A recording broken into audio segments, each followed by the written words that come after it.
everyone. Thanks again for coming out. And thank you those out there in virtual world. You are live with the Dog Bookshop. I am here today with Miss Karen Watson. Karen, I want you to introduce yourself to our audience and our online audience, please. First, Danya, what an honor to be in your presence in your amazing store, to have been invited. I thank you. I thank you. I'm Karen Watson. I'm from Dallas, Texas, born and raised, and that means that I'm in the minority because most of the people in Dallas are not from Dallas. But when being in these minority classes, you don't feel like it because I feel as much about being in Texas and about being Dallas and it's about being a woman and being black and mostly because um I'm a child of God, and that gives me all that I need to do all that I want to do. And um so I have always just wanted to know. I didn't really ever think that I had boundaries on me. Being growing up in with Dallas, which was at the time I grew up in Dallas, it was a small town.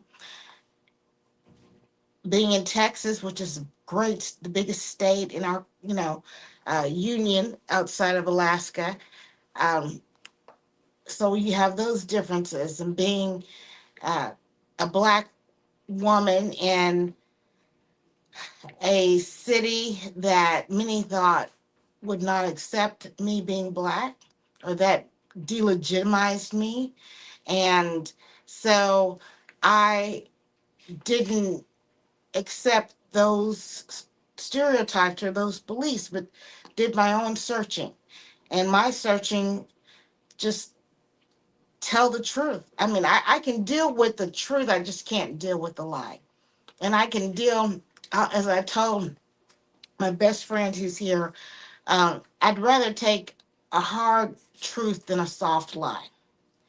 And the hard truth is they're not always easy to hear, but you can't build on a lie. You can only build on the truth. And the truth is that in the 13th Amendment, which was ratified on this day, the whole country should be celebrating. Parade should be happening on this day. We talk about Juneteenth, which is June 19th, which was when Colonel Granger came down to Galveston and told the slaves there that they were freed, by that the war had ended. But telling somebody something happened and making something happen are two different things. And the end of slavery was not ended until this day in 1865 when the 13th Amendment was ratified. And that's just the truth of it. And the truth of it is that the party that died, that bled, that fought, that lost prestige, that took a blow was the Republican Party. Now, that is just the truth. We can sit up here and pretend like it's not the truth or we don't like this, but that is, you know, the truth is that the Republican Party was the party of, as you know, of those. If you turn around to the back of my book, mhm, all these men were in Congress and one was in the Senate. So how did that happen? But guess another thing about them, they were all Republicans. So how did that happen? There's a story that has yet to be told about what really happened to Black Americans in this country, and and there's a lie that's been going on and on and on and on, and you can't build upon a lie. You can only build upon the truth. So my thing is tell the truth and shame the devil. The truth is that I'm not saying is every Republican great? No, never said it. We'll never say that. But the party that freed the slaves was the Republican Party. And that's just the truth. So when, people um want to pretend that it's not, they're just not being honest. And we have got to get to a place of honesty. And so Well, she done led into my question. I was gonna ask her what does this milestone mean to her, but she kind of summed it up what it means to her. And I wanted to add to that. We talk about the atrocity and the massacre, and one thing that really came to light was anybody here from Louisiana or have family in Louisiana? Okay. Do you know? Have you heard about the Colfax massacre? The Colfax massacre happened in like 1872, 1860, or yeah, 1872ish. And at that time, it was the opportunity for them to vote, for the enslaved people to vote. And for them to do that, they had to have a level of representation. And it was the Republicans. And, guys, I know y'all gonna fact check me. Go ahead. I don't care. Fact check me. But I'm giving you high level. And some upwards of about over 100 people were massacred just trying to vote, and it was trying to protect the Republicans that were there so they could have the opportunity to vote. And I'm not going to say who the group was that was a part of it, but that whole Colfax massacre, and you can look it up, it was an atrocious massacre. It was atrocious of what happened to to that community, and it's all behind voting, and it's all behind. It was a political destruction at that time. So that's what just brought to light to me when we was talking about just an example of when we say that, that there was a lot of murder and massacre. That's one strong example. Um, I do want to say, how did you see this legacy of emancipation influence today's political and economic discussion within the Black community? And you touched on it a little bit. Like everybody across the world, they should be celebrating this. I think we need to, the more you know about what our story is, the freer you become. And your decisions change. When you realize what your DNA connects you to, you change. Mm-hmm. And when you realize that we are children of God, and we're in a country that says you have certain inalienable rights, mm-hmm. which means no one can take them away. No one gave them to you. They are yours, and period. And they are acknowledged by that. That is a powerful statement. And that all men are created equal. Now, that doesn't mean that the playing level is equal. It's like when I say, oh, okay, say you take a gym, right? People go to the gym. You have, in a gym, you have someone who'll come in and they'll end up turning around being like a Serena Williams. Then you have somebody that goes to the gym that can't lift a 5-pound dumbbell. But the gym is there for all of them. You have the opportunity to do whatever you want in the gym. And that's what a nation is. A nation is like the gym that you can go into. You can end up being like, you have the tools to become like Serena Williams, or you can just say, well, I'll never get past this 5-pound dumbbell because you're not making the effort. What we need to do is know the truth so we can create a better destiny for us. When you look at the true story and you find what we did during the times of Black Wall Street in Oklahoma, do you know we were doing better then than we are now?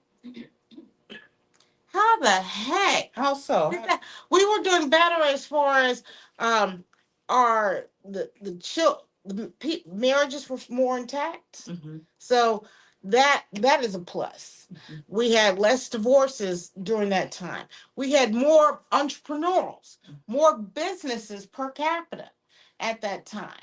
We had let me just add something. I would like to add that what example I see that we're not doing a lot of today is a community of businesses. Mm-hmm. That means like if you have Chinatown, is there a Black business economic ecosystem today that you can think of? It was Harlem, but we don't have that system today. That means The Doc Bookshop, the Doc Bookshop is here. There's another black-owned business next to us, and another one back on next to us, and then there might be a restaurant that's owned by African American, and then there might be a newspaper that's owned by newspaper. But today we would have to say I don't know influencers or something like that, whatever you would next to us. So this plaza will be considered a African-centered business system. And that's what we say, that when we say we were doing a lot better then than now, just that example alone.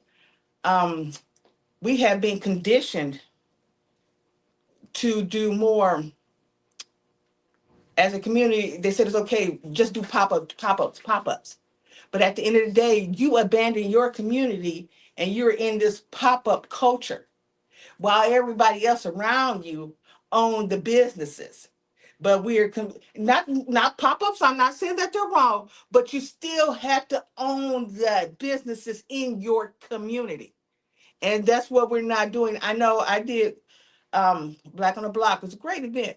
But I really respected those people who say, do you have a storefront? Where is your store located? Because there's a consciousness that's taking place. Like, not only that you're here serving us, but there's a message now we have to go back into the community and serve you, because it's important. At the end of the day, you're going to have a lot of people that own those businesses. And that's the politics that we have to get into. Um, you got East Indians. I'm just using this system, and it's dominant in most communities. You may have an Asian-owned business, Korean-owned business, Vietnamese-owned business, Iranian-owned business, a Palestinian-owned business. So that's Arabs and Asian, and there's a historical root to that I won't dive into, so I won't get away from the conversation. But I want to go now. We have done a lot with this. Ratification of the 13th Amendment. Before we get late tonight, I want to go to the book real quick. Yes. And we're going to wrap around, close out with some more of the ratification of the 16th or the 13th Amendment. What inspired you to co-author Being Black and Republican in the Age of Trump, and what personal experience shaped your political journey? Wow, that's a low. Do y'all think that's a loaded question? What y'all think about that Are question? you trying to say how crazy am I? How crazy am I to do something like that? Well, you think that's something. My first book, it came out in 2012, was Being Black and Republican in the Age of Obama. If you think it was hard to be Black and Republican in the age of Trump, imagine being Black and Republican in the age of Obama. And so what the shock of that is that I never thought that people assumed that I was a Democrat and that I was supporting Barack Obama as a Democrat,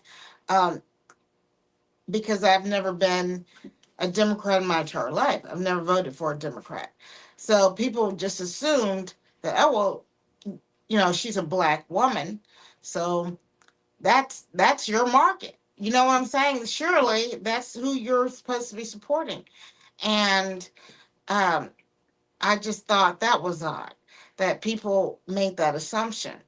And so then I was like, well, I need to write a book about being Black Republican, because nobody acted like they knew who Black Republicans were.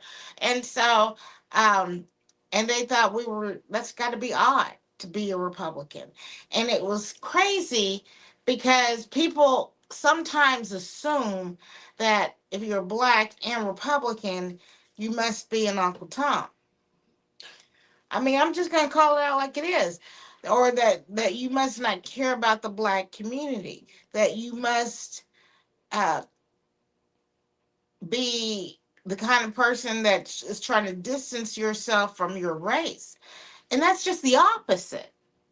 It's and if in your wonderful bookstore, you can find the resources where even Malcolm X say, oh my God, I mean, he wasn't about either party, but he said, but please don't be a Democrat. That was from Malcolm X. That's what he said. When, here, Frederick Douglass, we were talking about him.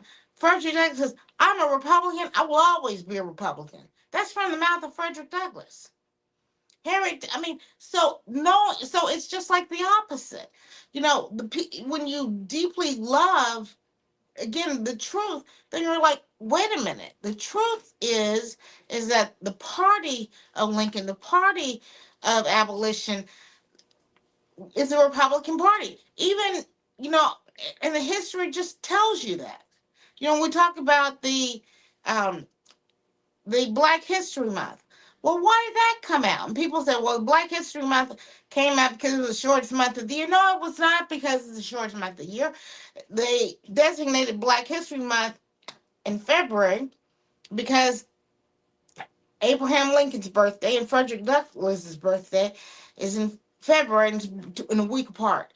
And so it started out being Black History Week. So they said, Yeah. why don't we, you know, Johnson said, why don't we celebrate this? Why don't we celebrate this? Abraham Lincoln, who took his own life was taken because he was on the wrong side of the Democrat Party, which wanted to keep slavery. They have not apologized for that. And, you know, and so, and then Frederick Douglass, who fought for abolition. It is tough to fight for abolition. There are people in slavery today, and nobody says anything. We don't say things when there's a lot of stuff happening. And imagine back then, you could lose your head for saying this is wrong. You could lose your head. I heard from one of the witnesses of the Emmett Till murder, and that man was an older Black man. He was so shaken when he left the witness stand, and he had to end up leaving Mississippi after he um, testified against the murderers of Emmett Till. He was shaking because he knew what would happen, and he was physically shaken by telling it. These are people who were so bold who took that stand, and that's what we don't understand. We don't understand the costs and what it took for them to do this, and we don't understand. We don't give the value to what that weight was. And then you talk about going back to Black History. How did Black History Month become a month? Well, they took it from a week that they celebrated, and it was Gerald Ford, a Republican, who said, "Well, we need to turn this from a week to a month." Now we talk about Black History Month.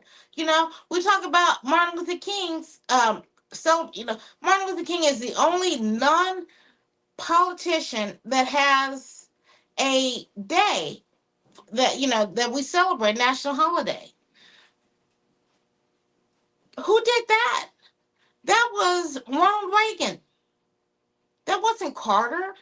That we like, oh, no, it was Ronald Reagan who said this needs to be a national holiday at his own peril, because he had a minority um, votes for the House and the Senate. So we don't realize the road that these people have taken. I don't know if any of y'all have gone to the African American Museum in uh, D.C. Why is that on the National Mall? Because it was George Bush that said this will be on the National Mall, and it's right across from Well, Lincoln. has it been dismembered? Because I guess the news now that Trump is removing. What Trump is saying, and I agree, we don't need to capsulate these stories to just about slavery. We need to talk about slavery. Mm-hmm. We will always talk about slavery, but it's more than slavery. Um, I was listening to the radio today, and somebody was talking about the North Pole, and they said, "Well, the North Pole was founded by a Black man." Henson. Yes. Yeah. So Josiah Henson. Mhm. But what I'm saying is, our story is beyond slavery. And we need Absolutely. yes, when you talk about slavery, yes, yes, yes. And, so once we have that, and I do love the African American Museum in DC, and the one we have here locally, Mhm. also at the Fair Park. But we also need to tell our whole story. The story of Imhotep, the story of Akhenaten, the story of Cleopatra. You know, our story is so much bigger than just this. Because sometimes when you just make it this, then, you know, they don't know. Like, Our story doesn't start with slavery. no, It starts with, you know, building ancient civilization, building major institutions like the Timbuktu, yes, major universities across the world. So I understand that, but yes. again, but you So have it's a this both and approach. right. So, there has to be a moment of clarity, because when you talk about the African American museums um, and it's Trump policies. So there's we got to clarify that. And even recently, I think as of today, they said Trump was canceling MLK Day. Is that true? And No, making it a Trump Day. He no, was canceling MLK Day and Juneteenth and make it a Trump Day and a Trump birthday. So no, that is not true.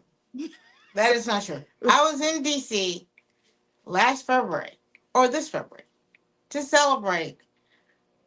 I was in the White House, so not just in DC. I was in the White House with Trump celebrating Black History Month. So no, that is not true. okay, I'm just saying. Yeah, I know. We have to get our news, expand where we get our news, because it's not always the veracity of some of the things we get is a suspect. But as a person who was in the White House, walked in the White House, was right there. Mhm. So Yes. that means you have to that whole administration has to be vigilant about the journalists that they have. So because they have to be a point of giving out corrective information, or it's going to be believable, Yeah. right? Yes. Yes. I agree with that. We do need to be um, we need to be very vocal and start calling things out. Mhm. We know they're not the truth. I'm happy you brought up Carter G. Woodson. He started Negro Week. He also has the book Miseducation of a Negro. If Yes. you have not read that book, it is it's an awesome book.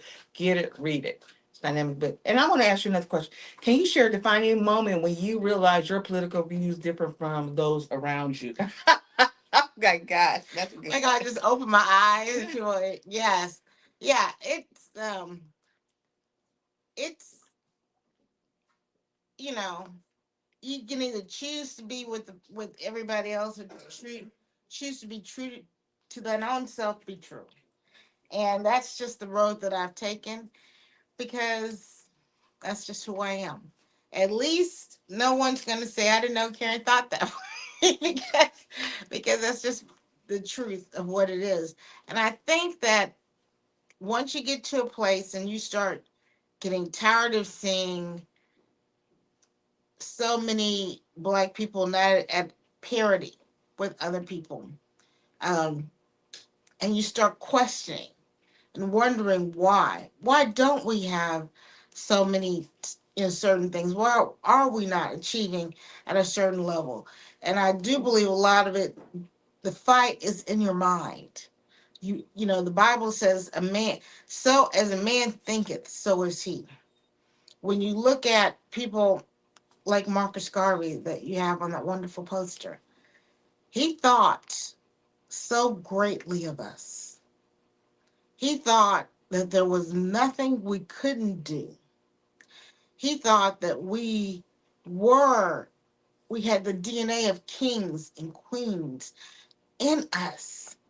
And he thought that we should live that way.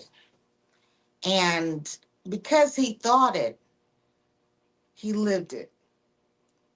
We need to start thinking better of ourselves, demanding better of ourselves, demanding that we be treated a certain way on all levels and by all parties.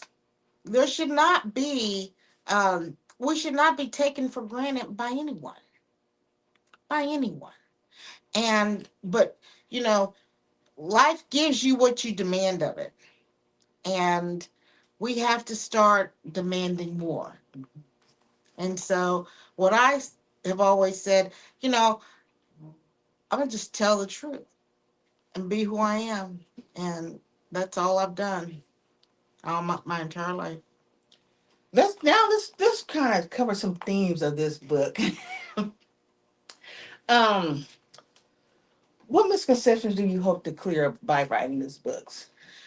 That there are others out there. When I wrote my first book, being Black Republican in the Age of Obama, and then people thought, "Oh my gosh, who is that? How can that be?" And then so I went all over this great country speaking about that, because at first people thought, "Oh man, a Black Republican that says they're Black Republican, that's not in quiet saying, yeah, but no, that says yes, that's who it was." And then, go to so many places, but then I started seeing other Black Republicans, and I started hearing them saying, "I felt that way. I've thought that way. I've been treated this way." I remember I spoke in Louisiana, and this woman came up to me and she said, "I felt this way for so long, but I told one of my white friends, I need your sister to tell me this is okay to come, come to this, and this is real." And then, I've spoken in all over this great country, and I kept on running into other Black people who said, "I feel the same way." And then when was thinking about this book, and I thought about the Federalist Papers, and you have to be like a political junkie to almost even know what the Federalist Papers are and to have read them like I have, but that's just who I am. I love all that political stuff. And so I've read the Federalist Papers, and they're basically written by three authors: Alexander Hamilton, John Jay, and James Madison. And if you take them separate, they were kind of good, but they weren't great. But then they got together as they were talking about building this union that we call the United States of America. And when they started writing together and in concert, to me, what came out of it, and I suggest everyone read the Federalist Papers, you know, but was kind of a unique chorus. So I used the same thing here in being Black and Republican in the age of Trump is Cassandra Brown. Cassandra Brown is local. She's a beautiful Black woman in DeSoto, Texas. And, so her voice is there. There's C.S. Bennett, this amazing Black man out of Florida. There is Deborah Simpson. She's out of Tennessee, born in Mississippi. So just having all of these people from all over talk about these things and what you know I, I'm very proud of it. My voice is the smallest voice in all of it, but their voice is amplified. But it just and I didn't give them any. We talked about the topics, but I'd say have it only within this guideline. But it's interesting that in different states, uh they all came up with what I call like a concert of what it's like to be Black and Republican in the age of Trump. And I like it. I like you mentioned the different writers in this book, A Black Woman's Journey to the Right Side. So that's an interesting, what was Cassandra trying to say, the right side? Who is there a right side? In this age, in 2025, is there a right side when at some point the parties look the same? And we're going to get into that conversation too. Well, so I have a niece. It's kind of crazy. When you're Black and Republican, and it's you have very few friends, but you do, you do have very few friends, but the ones you have are the best. And I have a niece, and I told her, I said, um, if she still claims to, but I told her, I said, don't ever be sheep. If you don't ever listen to me, listen to this.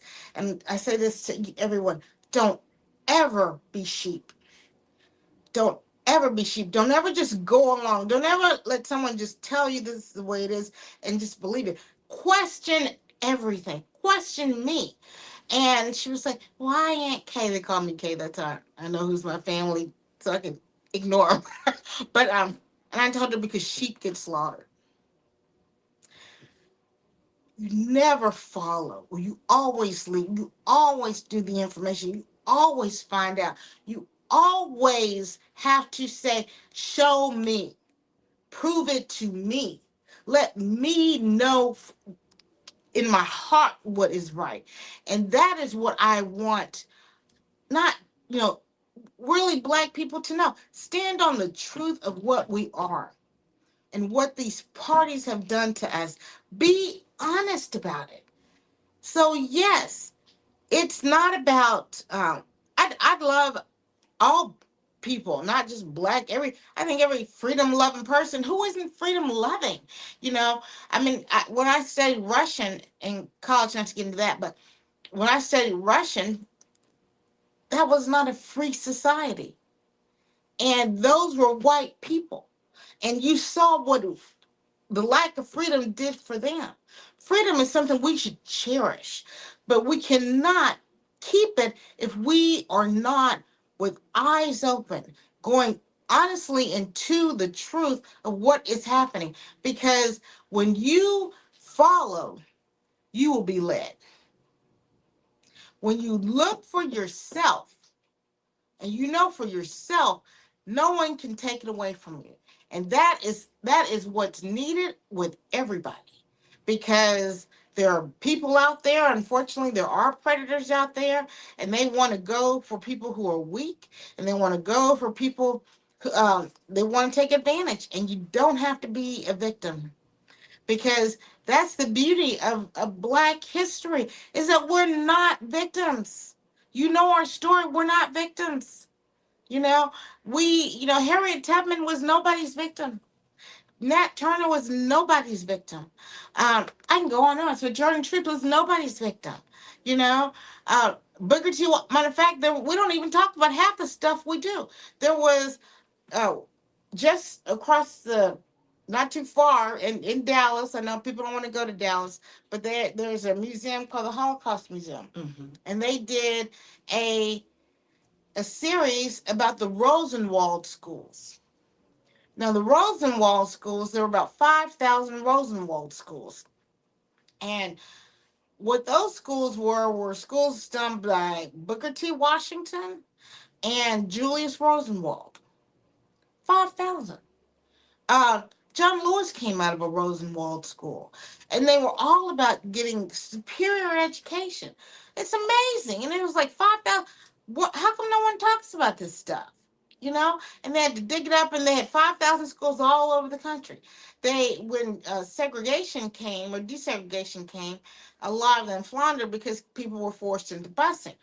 So they left the Rosenwald schools. We had about 80, I think, in Texas. I'm trying to remember I can get anyone the numbers, and they have them at the Holocaust Museum.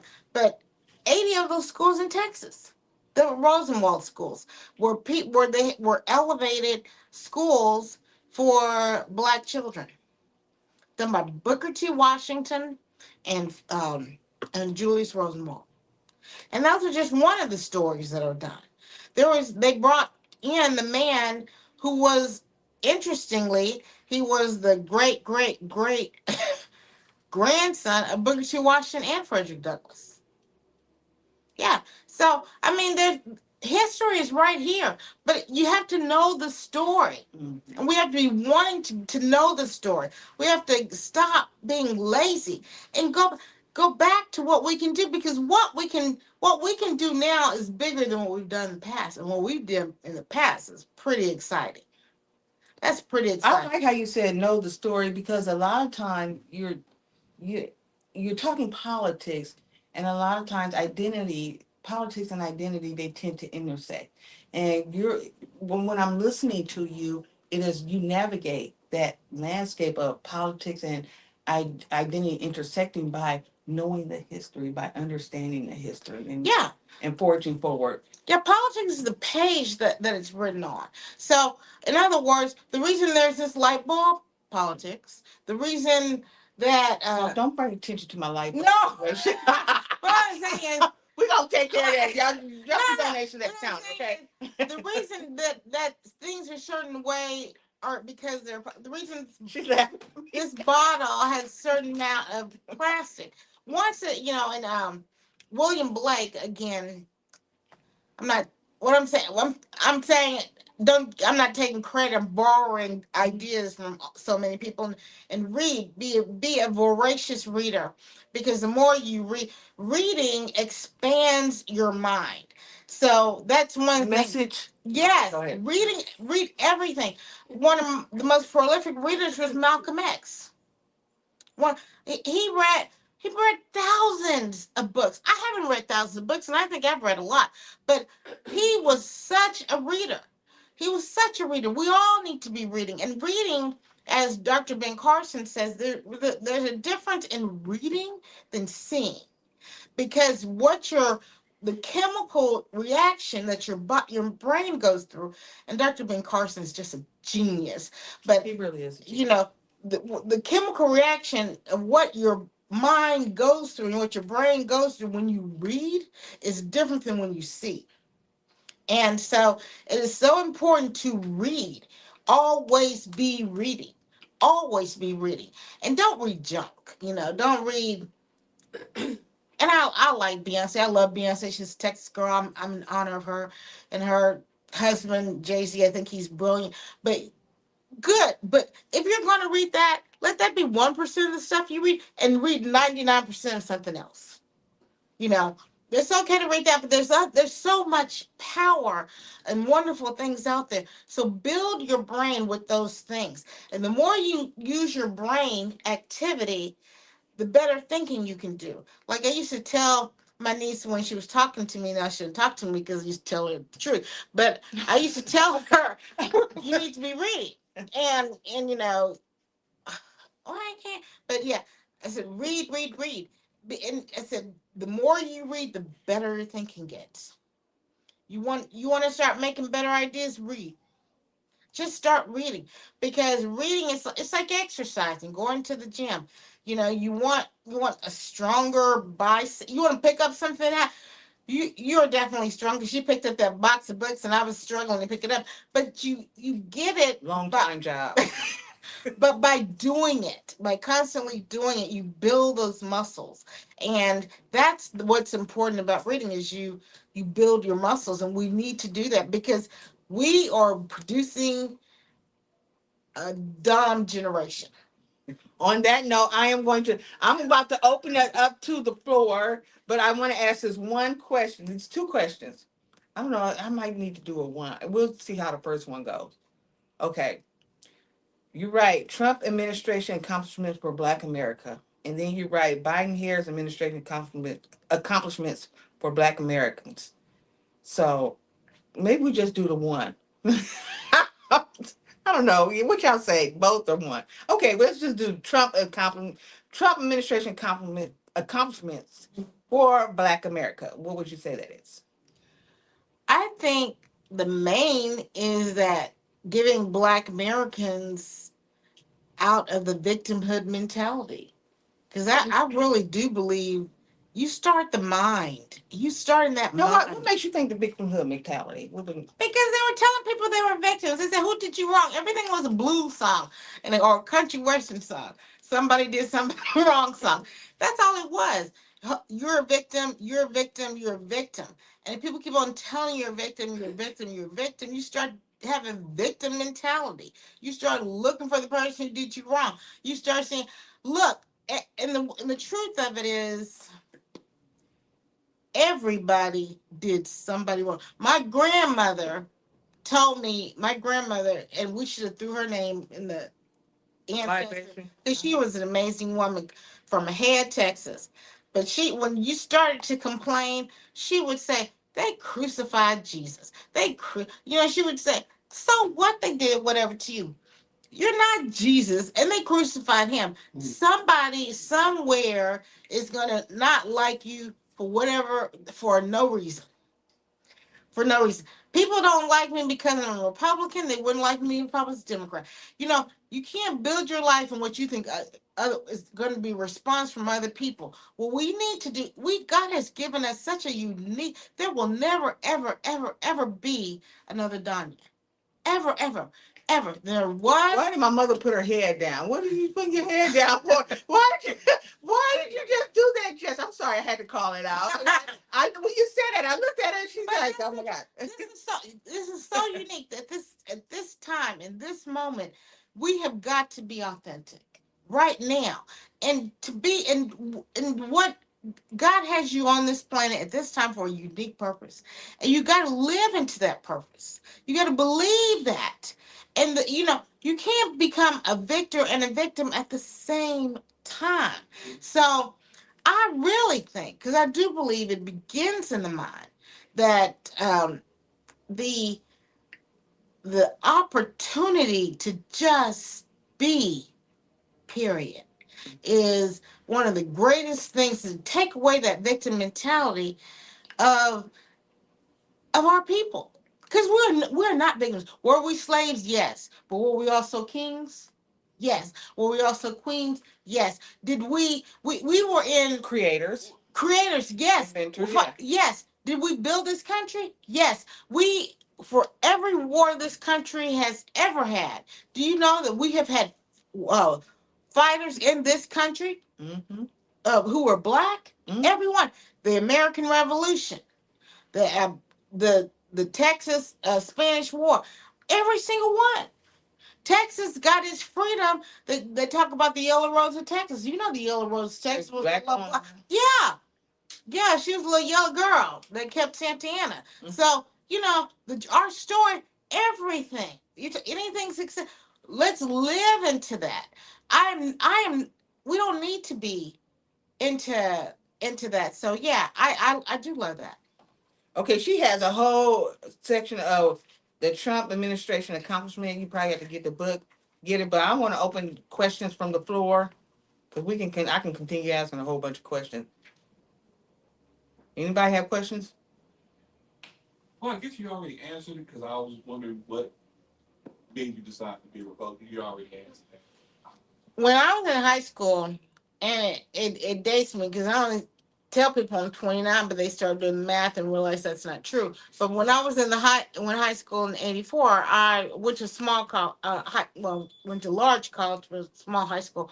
My high school was government and law magnet, and that high school, my graduating class was only 17. So, that's tiny. But because we were small, we got to do a lot of things that they couldn't do at a typical high school. And one of them is I was able to go to the RNC convention when it came to Dallas in 1984. And I met Ronald Reagan. And it's What year interesting. was that? 84. I know. I was. You I weren't went to- even born. No, I was. I went. I was actually. I went. Oh, Trust okay. me. I didn't go. This is a long story. But I was there though. okay, so yeah, because it was like weak stuff, and that's when I met Ronald Reagan and when I became a Republican. Because the theme of that convention is that it's new morning in America, and then I was like, well, wow, and it was just exciting, and then I started finding out what the Republican Party was all about, and what the Democrat Party was all about. And that's how, doing the research, doing the study is how I became a Republican. And I've never voted for a Democrat ever. And it's so funny because it shouldn't be a litmus test, though. Because guess what? Reagan was a Democrat. You know, and when people will come up, they say, "Oh, it's rhinos." Like that means Republican name only. And I'm like one of the purest. There are very few people like me who have never voted for a Democrat in their entire life, and so they'll complain about people who are so-called Republican like, and I'm like, who cares? Just get them the truth. You know what I'm saying? It's like that's the most important thing. So yeah. It shocks people sometimes. Okay. I try to be quiet. No, don't be quiet. So I do, because that's a good uh, leeway into my question. And let me add some clarity to it. I've been a conservative all my life. I've kind of taken the label off of Republican because you use the word litmus test. It seems to me that the litmus test today has become support Trump or you're not a true Republican. And that has really concerned me. Because I That's a good think one. Republicans like Will Hurd, Mm-hmm. the late Mia Love. Mm-hmm. So I don't think Ronald Reagan, which by the way was one of my favorite, by the way. Mm-hmm. That was one of my first votes. But I have voted for Democrats in the past. And that's why I removed the label and say I'm conservative, Mm-hmm. right? So if the Democrat has a conservative value, Joe Manchin is one that comes to mind. Mm-hmm. So speak on that, where it seems the litmus test today is you support Trump or you're not a Republican, you're a rhino. I think that That's interesting. I think that is very interesting, and I think Insight. that's unfortunate. Yes, because I think Because- it's pushing people out of the party. Yeah, I don't look. We, as I tell people, we're a big party. As a person who would look at me, and even the Republican Party of Texas was started by freed black men. Okay, this is a black party. It really is. The Republican Party of Texas was started by black men. Now, what's the name? What's his name? Do you recall his name? There were, I think, 155. 150. Yeah, black men that started the Republican Party of Texas and the Republican Party of Louisiana. See, Yeah. And I will agree with you Mhm. because a lot of seems like your stance is from a historic standpoint, Mhm. Mm-hmm. which is good Mm-hmm. to know the roots. So that means the Republican Party needs to get back to the roots. Oh, Because I think absolutely. it's so far from the roots now, But including from an economic business standpoint. mhm. These are not Reagan business administration policies that we're seeing. But we have a party because when like I was out speaking in 2016 when kind of like the Never Trumper movement came out because people were upset that certain people didn't win, and then they're like, well, I'm a Never Trumper. I'll never. And I said, look, I love every Republican in this party, from Abraham Lincoln, who was our first Republican president, to Donald Trump. And it is a party big enough for the full spectrum. I agree. And, But I don't think the president does agree with that. well, the president has in his party Robert F. K. Jr., and he is not MAGA.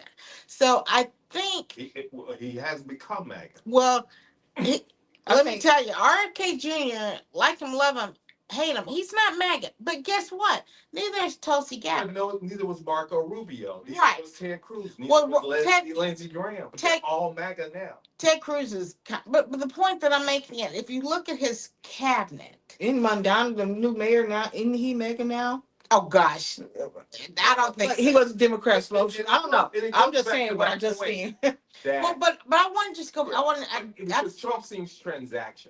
I He is what not I- for. Okay, go ahead. what I think is this party big enough for all shades of Republicans? And I say yes. Oh shit. I say yes. What I do think that what happens is that there are people in this party that don't know enough of the truth about this party, and they are getting the miseducation of the Republican Party. Maybe that's my next book, Miseducation of the Republican Party. Because maybe I'll start working on that. But yeah, but there's a miseducation about the Republican Party. But the Republican Party is bigger than, and I like Trump. I like Trump a lot. But the Republican Party is bigger than Trump. It's bigger than Abraham Lincoln. It's bigger than Ronald Reagan. And I am a Reaganite. I have been to the Reagan Library, and it was like, God, I was able to have a personal tour of that. I was on the plane. It's bigger than that. It's so much bigger that you can't put it down to a person. It's about ideals. of freedom, and it was But paid don't for you with think blood. back to I think what Allison just the historical part of, but today don't you think it worked into being about a person? No, no, I don't. I think that I really don't. I really, and I look what I'll just tell you like I see it. No, I don't. But I do think that there is Trump derangement syndrome. I think that what Rush Limbaugh coined is kind of a true thing. That people are just like Trump and they just start like melting down and having fits and like, and that's one of the reasons why in the beginning of that book the pictures with Trump and Oprah and Al Now she does have Sharpton, some. because it's like Well, there was a time. you're saying Trump syndrome they dislike. Oh my Well, God. but I'm also saying there's reverse Trump syndrome. Well, that's because everything Because polarizes. everything is- Everything polarizes. If you have a north, you'll have a south. If you have this, you'll have that. If you have love, you'll have hate. Things tend to. That's just a natural occurrence. If you have hot, you have cold. If you have a peak, you have a valley. So what it doesn't normalize. If you start saying, look, I'm not, and the other thing is that the last administration had some deep problems, deep problems, and people were like, it made them a little suspect. But the thing is, there is that needs to stop. The whole dehumanizing needs to end. I met Charlie Kirk, and he didn't deserve that.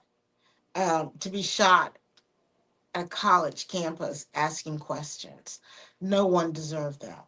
And we have got to get back to we're Americans. And one of the things that I loved about Martin Luther King Jr., and people can say whatever they want to say about Martin Luther King Jr., but he went to jail first and didn't know if he'd come out because not everybody that went to jail came out. And he did things at a time when Medgar Evers was shot in his own yard. You know what I'm saying? So he was a bold man. And when he said, just judge people by the content of their character and not the color of their skin. We need to judge people by the content of their character, not the party that they belong to, and not the nonsense. Because we really are each our brothers and sisters. And if we start playing into this tribalism, and tribalism is a dangerous thing. When we know about Rwanda, so I don't have to go through a deep dive history. But and I met the guy Paul was a Begani. Oh yeah. Yeah, I was was. in San Antonio. Oh, is he in San Antonio? Yeah, he He went did back. small talk about the guy from Hotel Rwanda, and I asked him. I said, "How in the world?" I didn't say world. I think I said hell. I said, "How in the hell did 1 million people get killed Slaughtered. with machetes in 90 days? What is going on?" And if you ever been to Rwanda is a beautiful place. It is gorgeous. What is happening? And I remember I was in Kenya one time. I was staying with the one of the prime ministers, in Kenya, and I was with his wife. And so we were just talking, and then she said, yeah, she said, and these were wealthy Kenyans. And she said, but, they have these tribes. And she said, they said something, this stuff. She said, and this is a very educated Christian woman, but she said, I wanted to go get a machete and kill the other tribe. Mhm. And I was like, what? There, when we divide, when it's not us, it's them. When it's not we, it's you. Weird things can happen. And it can go bad and bad quickly. So we've got to stop that. We're not an R or D. I love being a Republican. I could never. I just don't even know if I could ever vote for a Democrat. I really don't. I really don't. But I do not ever want to dehumanize anybody because of a party they have that they're connected to. Now, what I would like to do, I would like to talk to them about taxation policies because I've studied politics for a long time and I know how countries are, countries begin and they end poorly. I mean, they end poorly. And they usually end with a few people getting away with a lot of money and the rest of the people very, very hurt. Very, very hurt. And it takes centuries sometimes for those people, that nation to come back. So you don't want the death of a nation. You always want to kind of resurrect that happen. But yeah, we need to get He has a together. question, Carl, and then I'll go with you, Vince. Carl?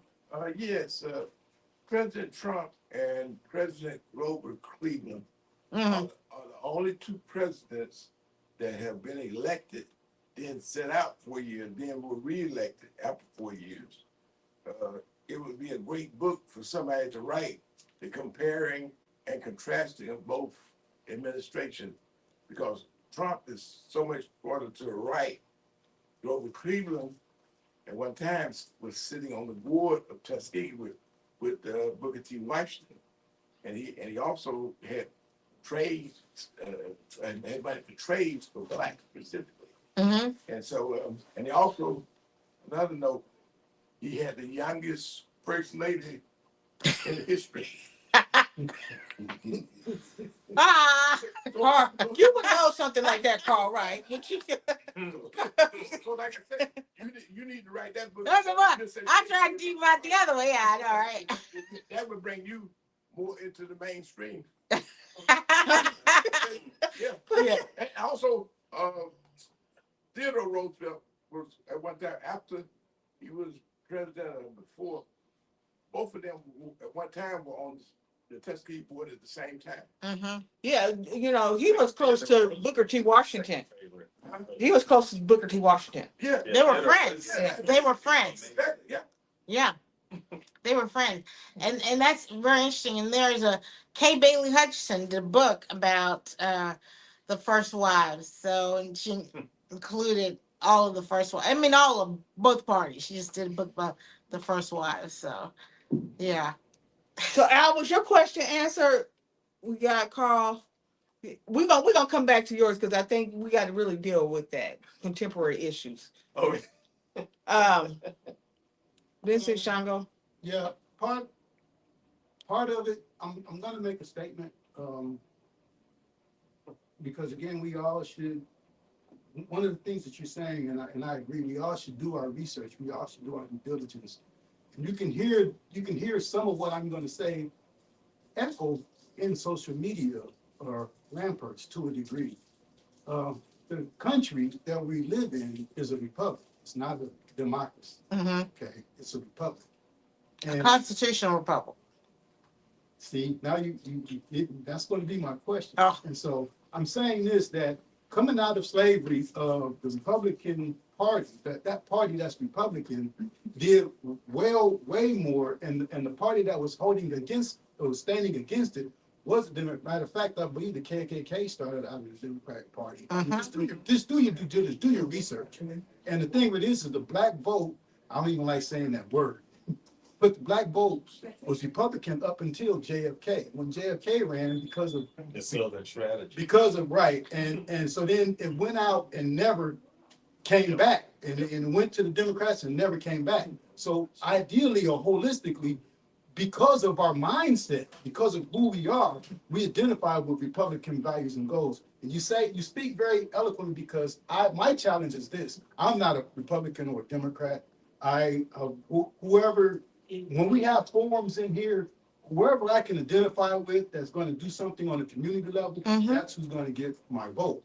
Period. And that's as a people, that's what I think we should be. I don't think we should identify with either one of them, because of, if you look at the annals of what history of American history,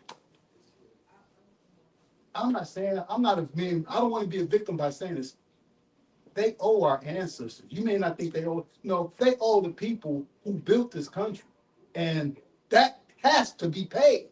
They have paid everyone else that they've wronged under the sun. They have not came into our communities. Matter of fact, there's a plot to still go against our community, period. So that's kind of like a statement.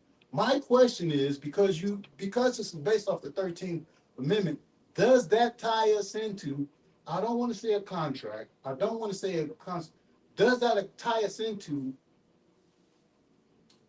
a bond under that Constitution, or does that tie us into?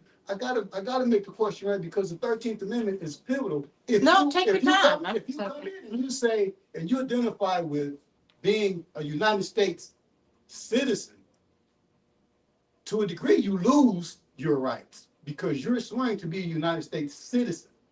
We're not citizens of. I'm a natural born man. I was born in this soil.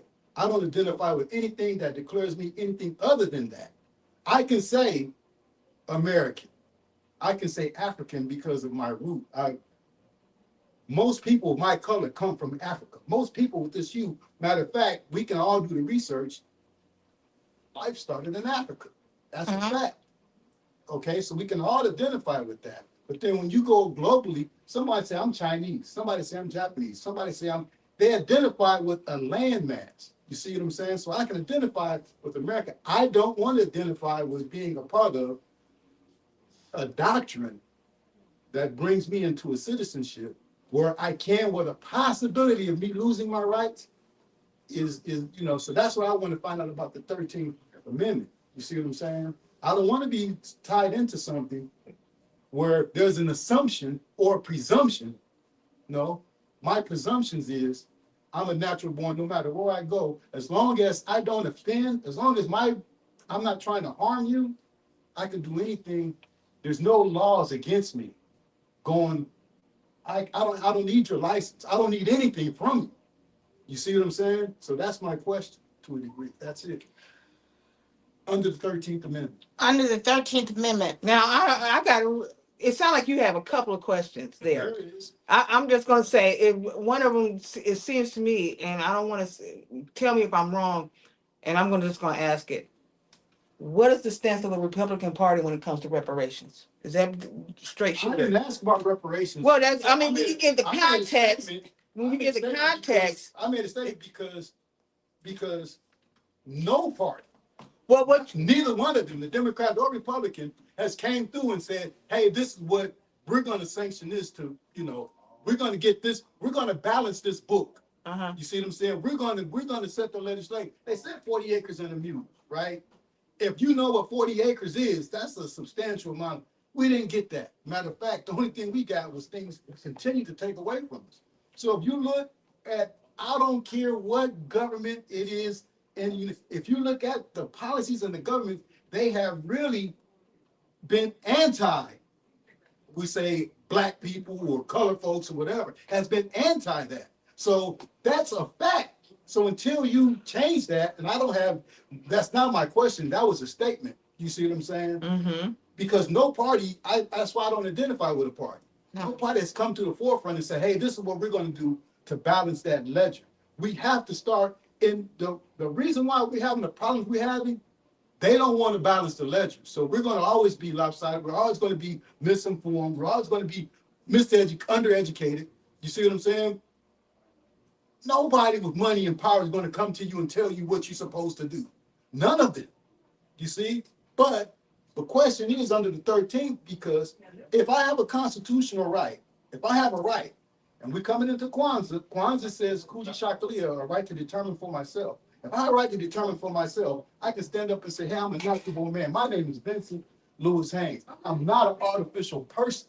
I don't accept you bringing me into a contract that makes me that. Because if I go into a courtroom and they say, how do you plead? And I say not guilty, guess what? I've just accepted their assumption of me. But if I go in and say, I cannot plead because I don't know where you at, I'm challenging your jurisdiction. You don't have jurisdiction over me. I don't do that. You see? Don't do that, because No, Yeah. ma'am, hold on, listen. Now you're telling me you can't tell me that because I know who I am. sure. You see what I'm saying? So that's my question. That's the question. Because when you answer that, then you can kind of say, now we can have the discussion based off your answer. Because the 13th is something that should be clarified. I don't want to be a citizen of the United States. The United States is really a corporation. The United States of America, that's different. And that's what we see playing out in full scale. We see a warring faction, you know, and I don't have a bare bones about Trump, neither this way or that way. Trump is truly a Democrat. You might not agree with me, but Trump is a Democrat. And he identifies with Democrat policy, the whole structure. He's usurped the Republican Party. And that's just my observation. You know what? I had that question is how do we put this in context when you see him in a picture with Oprah? Because that's going all over social media. But the context is at that particular time, was it because he was in the Democratic Party when you see him with the Al Sharptons and all of that, and we utilize those pictures, but at the end of the day, in context, they were all taking pictures together because they were all part of the same party, and they probably all are part of the same party. I think right now it's a class system. Well, and like I said, until one of those parties steps forward and say, hey, listen, we're gonna make this community whole. When I say Well, she this talked about community- that earlier. You Yeah, when talked I about say that this earlier. community, I'm saying the disenfranchised community. I'm saying my hood. I'm saying the place where I live, you know, and you're not gonna make policies against it. You see what I'm saying? And that part, now I can identify with you bringing about a substantial change. Or at least at least you're trying to level the playing field. I personally know that there's equity in me. There's equity in what I'm saying. I don't need any validation from anyone else. I got to build on that myself.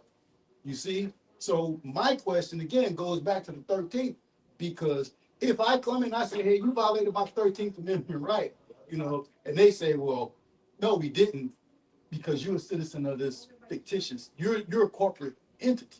You see what I'm saying? And that's the part. I don't spell my name in all capital letters. I'm giving too much away out in the public. You know, there's a public side and a private side. Mhm. You see what I'm saying? And we have our lives, we're private people. We're not public. But if we're not educated, we're living our lives publicly. And now we're in slavery. We're in physical. Do you understand his question? So, because I think we have some more. I think we have one more question. I think Donna has a question. Did she answer? Yeah, I was gonna say, No, I mean, let her no. comment. That's Yeah, it. yeah, No. let her comment. Let her Yeah, let her answer. I think as far as the government, that kind of goes back to William Blake. You either make your own or you'll be owned by. You'll either create or it'll be created for you. So when it comes to governments, the order is that every place has some kind of government system on the planet. So I'm not talking about America. I'm talking about it's everywhere you step. There's an ownership to that, and they have governing powers. Now sometimes they come in dispute, and that's where wars come in. That's why Russia is saying Ukraine was once part of Russia, and Ukraine is saying no, we are not part of Russia. You know that they go back and forth, and to the victor belongs the spoils. But so the way traditionally it is that right now, and this has been going on since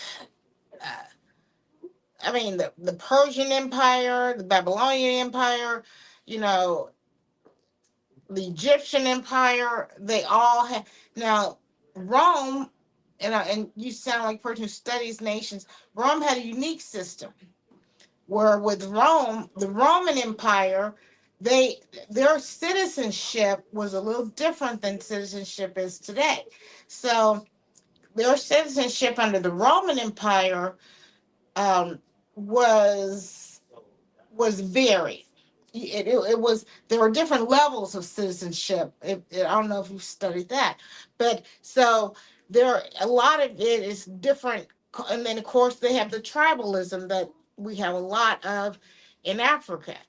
But what happens is you either have to create your own or go under what is created. So, and then when they come into conflict, it's like, you get to fight it out and see who wins. And that's usually um how nations go to war, because they say, well, this isn't here and this isn't that, and this is where this rule is, and we can do this over here, we can't do that over here. You don't want to be called this here, or this, we're going to call you that here.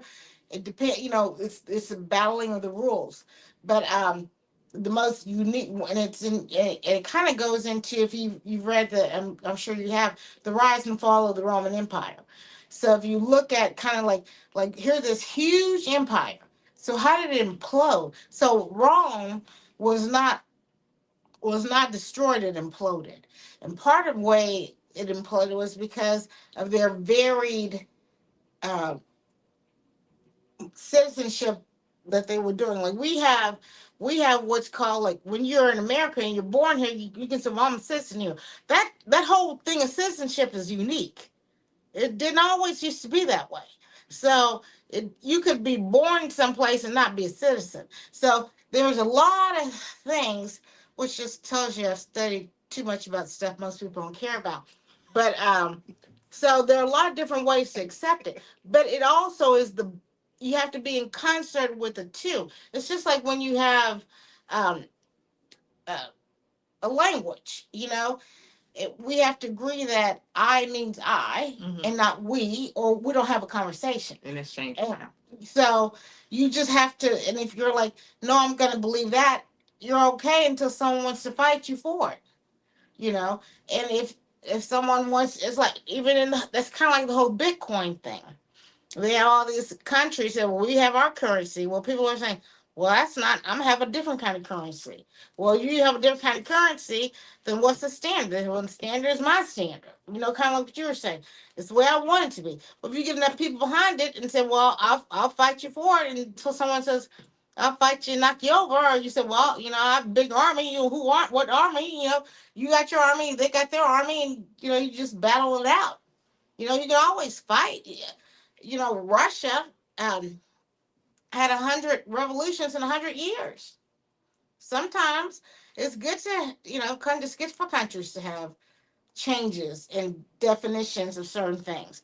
And that happens, we're in America where things are kind of stable, but civil wars happen all the time. And that's not always good, because people die in civil wars. Like what's happening over in the Ukraine. You study that. That's kind of crazy. Even Russian history is kind of crazy. But it just depends. I mean, you can create your whole world in your own way until someone says, you're on my land. And then they say, well, no, I'm not. And you say, well, we'll have a treaty. That's like the Texas. Texas had 6 flags, right? Well, so, because they kept on saying, well, we're not doing this and we're not doing that. And then, one of the flags of Texas was, well, we're going to become our own country. Right? Yes. And then when you look at the original map of Texas, Texas went up all the way up into the Montana territory. It did? Yeah. Yeah, see, I say too much of stuff. But yeah, so you can create your own.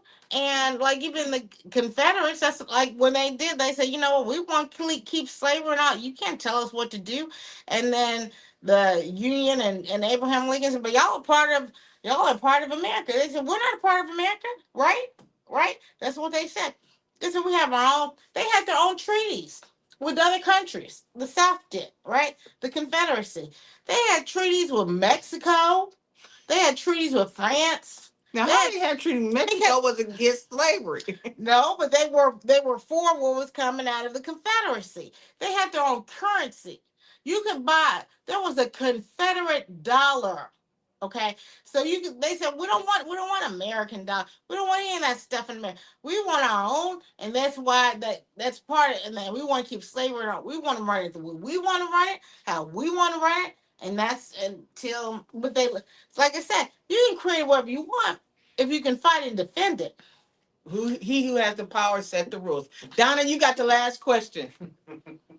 Oh, got my question. Oh, So I wanted to ask Karen, how do you reconcile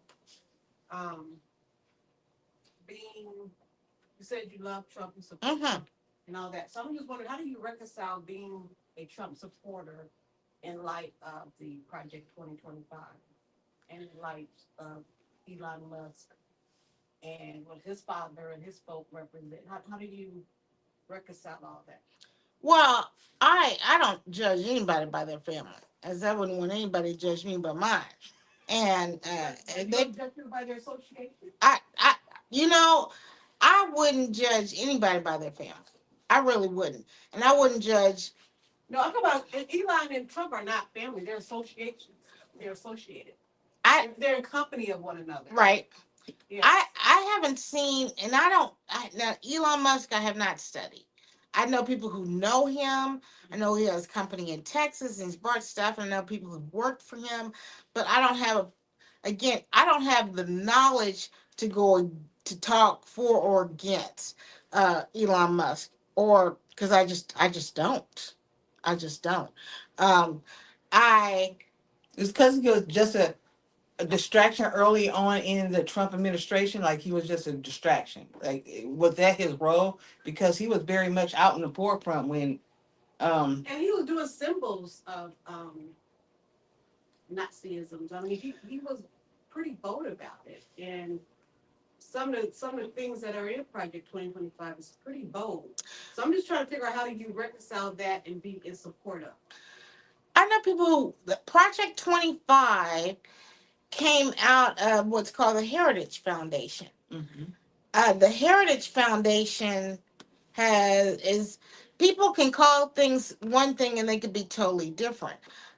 The Heritage Foundation is not a racist organization. I've been to the Heritage Foundation. I know people who work at the Heritage Foundation, and um, I I don't hang out with racists, and but the Heritage Foundation is not what people can get a bad rap. That happens all the time. But the Heritage Foundation and Project 25, Project 25 was the reason they came out with it. So the Heritage Foundation is a think tank, right?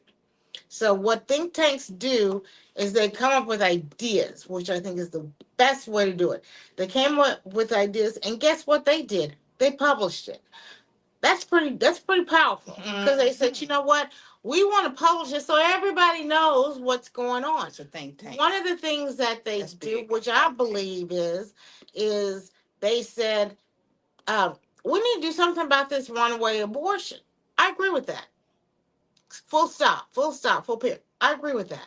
Black women are 13% of the population, have over 40% of the abortions. That is a horrible thing. That is so. I mean, I get chills just thinking about that.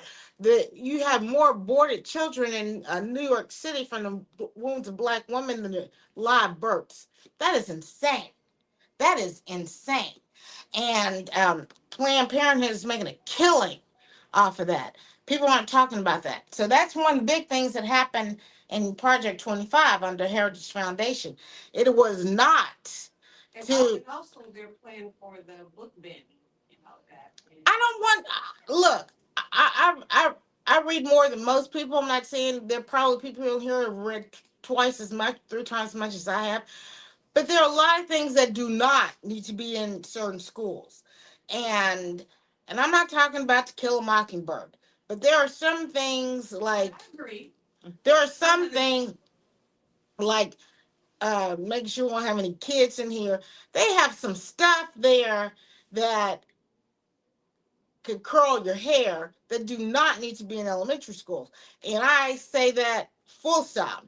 And that is one of the things that the Heritage Foundation said. I think they got a bad rap. I think what they did not do was defend their belief because they published it and they came out and said stuff against it. But if you look at things, you look at it out of context, you're going to come up with a narrative that's being pushed. That's why I say don't ever, ever, ever follow.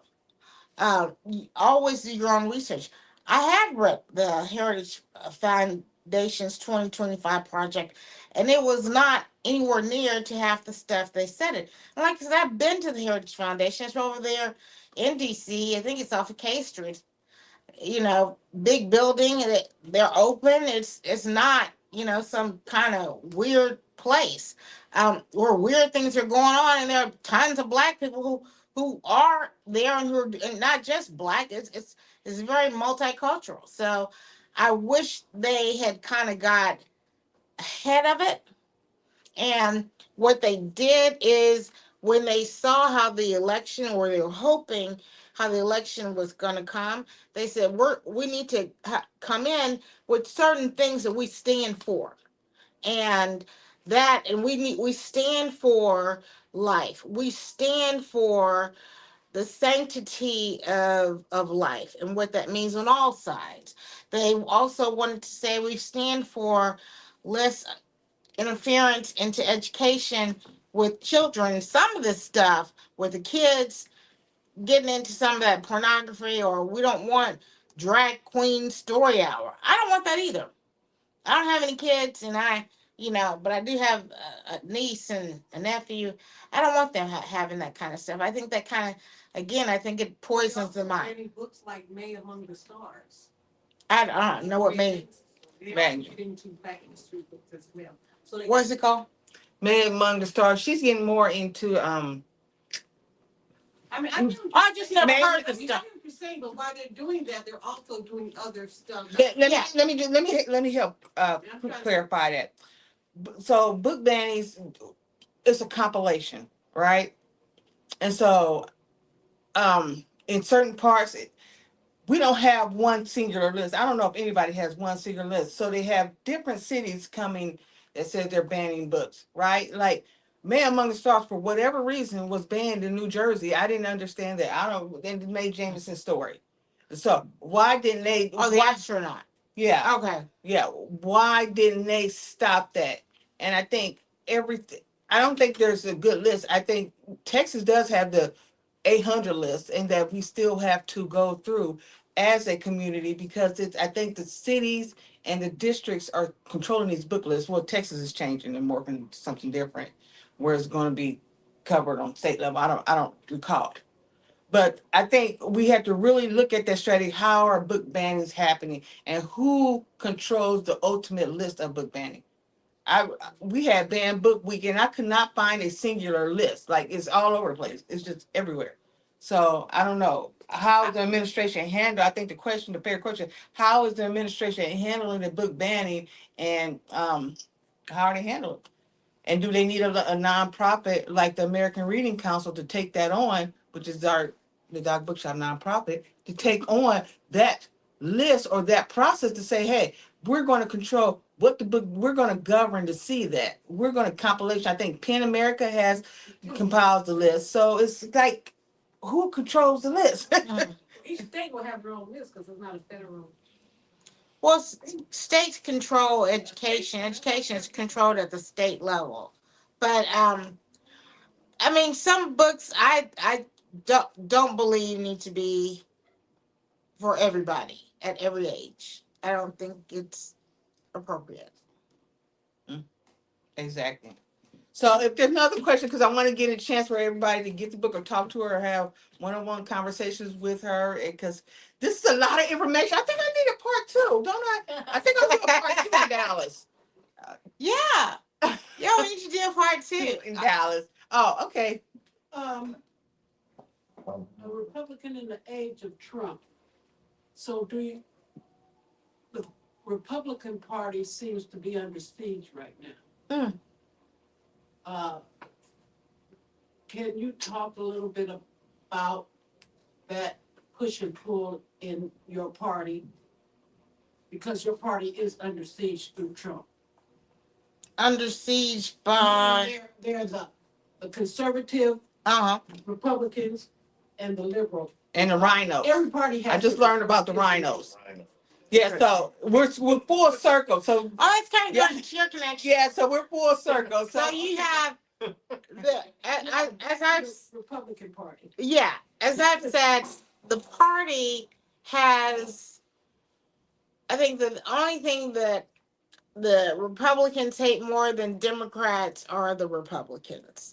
And that I think is unfortunate. And it was even to the point that Ronald Reagan, who we adore, he said the 11th commandment was don't speak ill of another Republican. There's a lot just don't. Can you just not do that? So he was saying that because there's you get into Republican circles and it's it's a lot of infighting because there are a lot of people who think, like I was telling I have a nephew who's 16, and I told my mom, I said, he's the smartest he will ever be, because the smartest you ever are is when you're between the ages of 16 and 22, and you think you're just brilliant, and then you start realizing how you start getting dumber after that. And so you have the Republican Party, you have all these people that know everything and think they know, and da da da, and no they don't, and you're this, and why didn't you do that, and it's not it's not, as I tell them, it's a fussy family. It's and it's not, the never Trumpers came out of the Republican Party, and why don't they do this and why don't they do that? And maybe if we could get along, like Rodney King said, why can't we just get along? Maybe we could run the world, but we got to get along first, because there's a lot of fights, and that's unfortunate. I think it's in all parties. Do you think so? Well, I think there's, within the Democratic Party, I think there's fights too, considering what just happened. Can I end with this question? Okay, Are go you ahead. trying to end? Yeah. Because what you made a statement about the last party was taking the stance of you're all victims, Mm-hmm. right? So how do you balance that with the commander in chief, who constantly seems that he's a victim? Oh, Trump? You think he acts like a victim? He's always, I'm treated unfairly. Well, he was shot at. Come on. I mean, they did shoot at him. I mean, they did No, shoot. this is before the shooting. Okay. It They did so sue him. Trump had unfairly victimhood. Is that what treated. you're saying? It sounds to me, it sounds like whining a lot. Well, they shot him. I'm He talking he lost part of his ear. They before shot the him. shooting. I They mean, said that wasn't real. Was it real? Or no, yes, it was No, real. no, Somebody I'm died. talking Before the shooting. Okay, Even but then in before the first- shooting were the lawsuits that No, I'm talking about in the Before first the lawsuits? administration in Okay. 2016. Go back and So watch in- some of his. in the 2016 election, Trump defeats Hillary Clinton. Yeah. And that was a shock to Hillary. So let me finish. Let me put it all in context. His verbiage. Okay, let me put it in I'm context. a victim. They've done this to me. They've done this to me. This is about, and this Okay. has happened to me. And Okay, let me put it in context though. So in 2016, Donald Trump defeats 16 other Republicans to take the nomination, which was, people were not expecting him. It was supposed to be Jeb Bush. right. And Jeb Bush had been a governor. He had all this support, and he had a pack behind him to run, which started just a single pack, started out with $150 million. So he was well funded. Wow. Okay. go Yeah. on. Yeah, Yeah, he was anointed to be the. he was the heir apparent. He was an heir His brother was a president. His dad was a president. His uncle was a senator. I mean, he was like, yeah, it's going to be Jeb. And then he was out of Florida, which is where they call the Kingmaker state for the Republican Party. And then he lost. So that was a shock. And then they said, well, it doesn't matter because Hillary's going to win it anyway, because she had money. She had $1 billion in her coffers, and she lost. But she won the popular vote, they said. She won Yeah, the popular She vote. did, but you can't win the election by popular vote. It's like saying, well, she baked better cookies. Well, that's not how you win the election. You win. I don't know. So we got to change the electoral college, but that's a whole nother conversation. But bring me back with that, because remember, I'm your politics girl. I know about politics a lot, pretty broad stem. But so it was a shock that Hillary lost, and she's still in shock. I mean, she is physically in shock that she lost that election. And elections are hard to lose. I mean, I worked election, and I might be announcing pretty soon that I might be in elections. I will talk about that later. But so Hillary Clinton is still in shock. And then so what they did, remember her husband was the president of the United States, and she was Secretary of State. So, and senator from New York. She had a lot of contacts. He had a lot of contacts. He has a lot of contacts. They started the Clinton Foundation, which stole a lot of money out of Haiti. Nobody talks about that, but people should, because that was just wrong. That was what they stole out of Haiti was worse than what the Somalians stole out of Minnesota. And we need to talk, we need to be honest. Hey, call it what it is. The truth is the truth, and shame the devil. But but she's still, even though they stole all that money in the Clinton Foundation, she's still upset that she lost because she wasn't supposed to lose. It was like water's supposed to be wet, and it wasn't wet for her. Then so Trump comes in. Well, so what happens in politics, especially big politics, they have all these minions because they want all these jobs. Well, they're supposed to get a job, and they're supposed to get a job, and this is supposed to happen, that's supposed to happen, and um, and then it doesn't because they can't give a job, but she's not elected. So it wasn't just Hillary that lost, but it's all the people in the down load that lost. In the downstream. In the downstream. And there are a lot of people in the downstream. And so Trump had kind of started, he didn't know about politics, so he started picking people for his cabinet. One of the guys he chooses is General Flynn. Y'all heard of him? Okay. Michael Flynn is a general, is well known. Then they start saying, you're good, but what's this deal about your son over here? What's that? Why don't we start attacking him? Well, what does he do? He caved. He caved. He said, okay, look, I don't want you to mess with my son. I don't want this and this and that. And they start doing like that. They do a lot of stuff in government. Well, then one of a local lady here, she is a wonderful, smart, brilliant woman. She is an attorney, and she said, wait a minute. Her name is Sidney Powell. Sidney Powell reaches out to Michael Flynn, and Sidney, I know her personally, and she is also a voracious reader. She told me one time, look at this brief that I'm reading. It's only 250 pages. I'm like, only 250 pages? You only read this overnight? But she was like, yeah, it's so interesting. She goes out, because she's into law like I'm into politics, right? So Sidney reaches the Michael Flynn camp and says, wait a minute, you take back that what you said, because he said his guilty plea. She told him to take it back. And then that was a big deal. So then he said, okay, so he took it back. So she became his attorney. He took it back, and they started finding all this corruption. When I go around speaking, one of the first things I always say is, don't tell my mom I'm a politician. She thinks I'm a prostitute. And that's an old saying, but it's still kind of the truth. There's a lot of corruption in politics, unfortunately. And when it came in, there was a lot of corruption in that too. So what has to happen? Citizens need to get involved. Everybody in here, if you don't have a voter's registration, get one. If you're not registered to vote, get one. Make sure these politicians, guess what? They work for you. They work for you. You don't work for them. They work for you. Okay.